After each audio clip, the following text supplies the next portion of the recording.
கர்நாடகத்தின் துளுநாடு பகுதிகளில் 1000 ஆண்டுகளுக்கு முன்ன மக்கள் இயற்கை சக்திகளை தெய்வமாக கருதி வழிபட்டாங்க. அந்த வழிபாட்டில் பிறந்த சக்தி தான் பஞ்சுருளி. பஞ்சுருளி வராக உருவத்துடன் இருக்கக்கூடிய தெய்வமா நம்பப்படுது. நிலத்தையும் மக்களையும் காக்கும் காவல் தெய்வமாகவும் கருதப்படுது.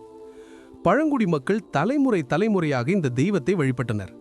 இயற்கையும் மனிதனும் ஒன்றாக இருந்த காலத்தில் நம்பிக்கையின் சின்னமாக பஞ்சுருளி விளங்கியது.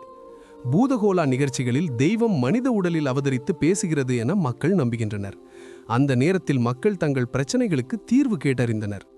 அநியாயத்தை தண்டிக்கும் சக்தியாகவும் உண்மையை நிலைநிறுத்தும் தெய்வமாகவும் பஞ்சுருளி கருதப்படுகிறது. ஊரின் பாதுகாவலனாக மதிக்கப்படுகிறது. நிலம், விலங்குகள், மனிதர்கள், இயற்கையின் அனைத்தையும் காக்கும் சக்தியாக பஞ்சுருளி வழிபடப்படுகிறது. இது மனிதனும் இயற்கையும் இணைந்த வாழ்க்கையின் அடையாளம். இங்கு கர்நாடக கடற்கரை பகுதிகளில் பஞ்சுருளி வழிபாடு இன்றும் தொடர்கிறது.